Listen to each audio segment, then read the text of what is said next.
maintenant, on va parler d'innovation en cancérologie. On aime dans cette émission vous parler des progrès, des avancées, toujours au profit des patients et là, des malades du cancer. Pour ce faire, nous accueillons tout de suite en ligne avec nous le professeur Eric Deutsch. Bonjour. Bonjour. Vous êtes chef du département de radiothérapie à l'Institut Gustave-Roussy à Villejuif et vous dirigez également une équipe de recherche qui est constituée de médecins, de mathématiciens, de physiciens, d'ingénieurs. Tous mettent leurs compétences en commun pour améliorer la prise en charge du cancer et notamment grâce à l'intelligence artificielle. D'abord, est-ce que vous pouvez nous rappeler rapidement ce qu'on appelle finalement intelligence artificielle ?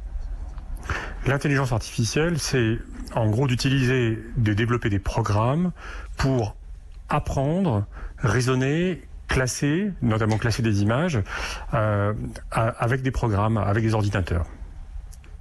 Et alors, avec votre équipe, vous avez réalisé une étude en partie financée par la Fondation pour la recherche médicale, la FRM, qui a permis de prédire la réponse à un traitement contre le cancer.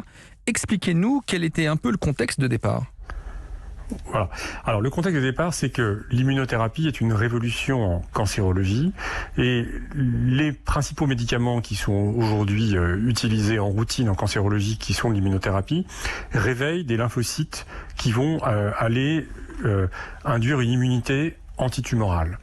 Et donc, on sait que ces traitements rendent des services énormes dans plein de situations, mais pour que ce traitement puisse être efficace, il faut qu'il y ait des lymphocytes dans la tumeur et que l'immunothérapie puisse les réveiller. En gros, l'immunothérapie marche quand elle va activer des lymphocytes s'il y a des lymphocytes dans la tumeur.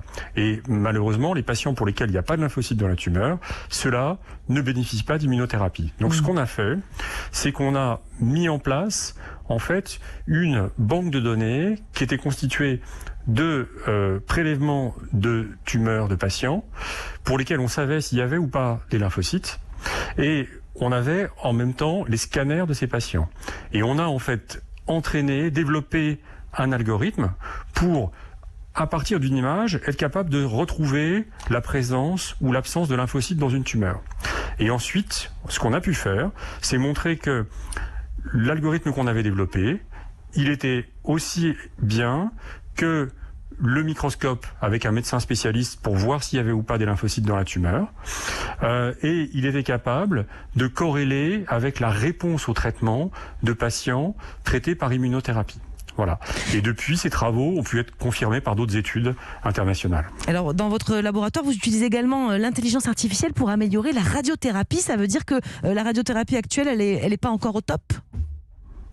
Ça veut dire que la radiothérapie, c'est un traitement qui a 100 ans et qui est en constante évolution et qui bénéficie des progrès de l'imagerie, de l'informatique et des progrès de la biologie. Donc il y a une évolution permanente et ce qu'on veut faire, c'est la rendre plus efficace, moins toxique, mieux cibler les zones qu'on veut traiter et mieux définir les doses qu'on veut donner. Et pour ça, l'intelligence artificielle peut nous aider énormément. Et ça sera pour quel cancer, à quel horizon ? Alors, la radiothérapie, c'est le deuxième contributeur à la guérison des cancers après la chirurgie.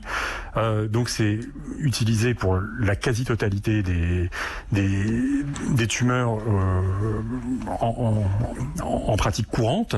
Et c'est déjà une réalité puisqu'on utilise aujourd'hui l'intelligence artificielle pour définir les volumes cibles qu'on veut traiter. C'est quelque chose qui normalement est fait à la main et qui maintenant est fait grâce à l'intelligence artificielle. Et ça nous fait gagner à la fois énormément de temps, mais ça aussi nous fait gagner en précision. Et donc, plus on est précis, plus on est efficace et moins on est toxique. Très bien. Donc, c'est essentiel. Merci beaucoup, professeur Deutsch, d'avoir été avec nous pour cet éclairage donc sur cette avancée en cancérologie.